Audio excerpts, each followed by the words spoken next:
All right, guys. Well, this video is, in my opinion, one of the most important videos because I'm going to actually show you from start to profitable, I guess you can say, how to take a product and actually turn it into a winning product. So for a lot of you guys who are just starting out, you may not have a winning product yet, so you don't actually know what it feels like to turn a product into a winning product.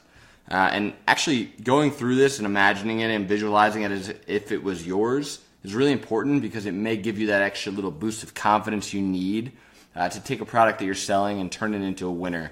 Because without actually doing it yourself or without actually seeing it firsthand, it's really hard to imagine. So I'm going to actually go through all the steps with you. So this product, actually, yes, the 360 rotating makeup organizer. This product, we did $66,000. I pulled the data for 30 days, but it was really in about 15 days, which is not bad. I'm sure a lot of you guys would be pretty happy with $66,000 in 15 days. Profit margin was about $25,000, and so in about a month you could profit about $50,000 with this kind of campaign. And what I want to go through is kind of your goals and what you should be looking to do. So, number one, you want to be getting purchases through your Facebook pixel. And what does that do? Getting purchases through your pixel does a couple things, but number one, it tells Facebook who your buyers are. Facebook's a really smart platform, so the more people you get to buy something, the better Facebook will be at finding more people to buy that thing. And on top of that, it gives you data and it gives you audiences that you can retarget and create lookalikes on. So even if you're losing a little bit of money, if you're getting purchases through your pixel, that is an investment in turning this into a winning product. The second thing I want you to think about is trimming fat. So getting rid of what's not working. So you could be at a point where you're breaking even or even losing a little bit of money. And then when you trim all the fat, that's when you become profitable. Number three, you got to be thinking about data. So as you're making sales and you're putting sales through your pixel, you're going to want to go back and see, where are these sales coming from? Are they coming from Facebook? Are they coming from Instagram? Are they coming from people who are 20 years old to 30 years old or 40 years old or 50? What is it? And you'll find out this information, which will tell you a little bit of a story. And then once you can analyze that data, you can create more audiences based on your findings.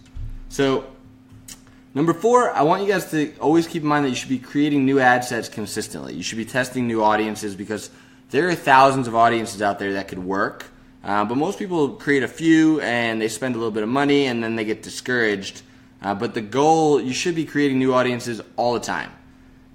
Number five, you should be creating more custom audiences. So you know a little bit about lookalike audiences. You know you can set it 1%, 2%, 3%, 4%, and so on. You may assume that the 1% audience would be the best because it's the audience that looks most like the audience that you're creating the lookalike for. However, sometimes the 5% lookalike audience outperforms the 1% lookalike audience. Sometimes the lookalike of add to carts outperforms the lookalikes of initiate checkouts. There's no right or wrong, but what you should always do is keep creating more custom audiences because you'll find stuff that works. Number six, you want to keep in mind that even if you're spending money and you're not necessarily profitable right off the bat, you're building social proof. And what does this do? This tells your customers, it actually gives your customers trust. When they see your ad and they see a bunch of comments, likes, and shares, it tells them that other people are into this and other people like this. So it gives them trust, which increases the conversion rate. And then aside from that, which I think is even more important, is that it tells Facebook that your content is rich and genuine and that it's something that people like. So Facebook wants to deliver your content more when you have more social proof. And last but not least, don't make emotional decisions. Business can get really stressful sometimes, and people can give up and make rash decisions. But last thing you want to do is make decisions when you're stressed or emotional. So you just got to stick to the plan, and you guys are learning everything and the right ways to do things. So there's no need to make emotional decisions. So I'm going to dive into a walkthrough. We're going to go into 6 days, day 1 through day 6, and exactly what we did, how much we spent, and kind of the mindset of what was going on during those 6 days. So for this product, we have 2 campaigns, like usual. We have our engagement campaign, and we have our conversion campaign. Now, day one, we set our engagement campaign. We spent $22. We got a purchase. First day we got a purchase. That's always a good thing. And we got 5 add to carts, which is also a good sign. And we got a 3-cent cost per click, which means that we're getting people to our website for 3 cents each. Now, it's not necessarily good traffic, but that's really good because we're building audiences that we can retarget. If we're spending $100 with a 3-cent cost per click, we're getting 3,000 people to our website. And for our conversion campaign, we spent $174 our first day between a bunch of different ad sets. Our ad sets we were starting with were lookalikes of other similar products that we were selling, of the products that may have the same demographic. We have interest-based targeting, people who like makeup lessons, people who like Kim Kardashian and physical fitness, engaged shoppers who like nightlife and are single, people who like ladies' night, credit card users, behavioral targeting. We started with kind of what we thought the buyers would look like, and we spent $174 and got 3 purchases and 10 add to carts. Now, after day one, we really don't have any takeaways except for the fact that we have 4 purchases and we spent a total of $200. So we definitely lost money, but having 4 purchases is a really good sign. So day 2, we increased our PPE campaign because we want to increase the social proof and get Facebook to start delivering better and give more trust to our potential customers. So day 2, spent $40 on PPE. We got 2 purchases and 13 add to carts. Our CPC stayed really low. For our conversion campaign, we spent $173. We only got 1 purchase this day, 5 add to carts. Again, not really enough data to go off of. So at this point, we have a total of 4 plus 3, 7 purchases in 2 days, and we spent about $400. So we're still down a lot of money. A lot of people might actually give up at this point, but that is definitely not what you want to do. So day number 3, we kept things pretty similar, kept our PPE at $40. We got no purchases, 8 add to carts.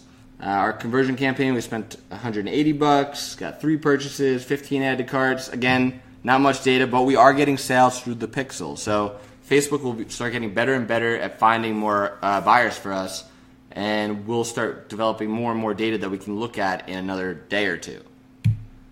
Day 4, we decided we're going to bump up our PPE budget just to keep getting this more social proof because we still think that there's potential here. We got 4 purchases here, 19 add to carts. We spent about $200 on the conversion campaign, got 3 purchases and 8 add to carts. So at this point, we're at 4, 7, 10, 17 purchases total in 4 days. We're definitely down money, and we have a bunch of add to carts, but now we're at a point where we can look at some data, so we can trim some fat, and we can build new audiences based on our findings. So at a super simple level, we look at demographic data. Older women, 45 to 65, are clearly buying more than anyone younger, and Facebook is outperforming Instagram tremendously. So based on this data, we're going to build more audiences and more ad sets geared towards older women and targeting people on Facebook, and let's see what happens. So day 5, we bump our budgets up. We want our PPE campaign to be fueling our conversion campaign, so we bump it up to $140. I got 4 purchases there, 42 add to carts. So we're getting a lot of momentum with these add to carts, a lot of audience data to start retargeting as well. Our conversion campaign, you can see we built out a bunch of new ad sets, and you can see we're getting a bunch of sales here, not spending that much money. We spent $400, got 11 purchases, so our cost per purchase here was down to like $35 now, so it's getting better, and 20 add to cart. So now we're at a point where we could trim the fat and we can scale what worked. Day 6, bump our budgets up on what's working, get rid of what's not working. As we're spending more money, as we're getting more social proof, as we're getting more purchases, our ad is getting tons of momentum. Now we spend $200 on PPE, get 7 purchases. Our conversion campaign, we spent about $1,000, got almost 50 purchases at a $19 cost per purchase. Now, guys, 6 days into this campaign, we have a profitable product that we can scale, and it took us 6 days of losing money to get here. So 6 days doesn't sound like that long when we talk about it, but our brains, you know, when you have to wait 6 days, it feels like a long time. So that's why it's so important to be consistent. It's so important to not make emotional decisions with your ads. And next would just be creating more lookalikes and retargeting and scaling this thing to the moon.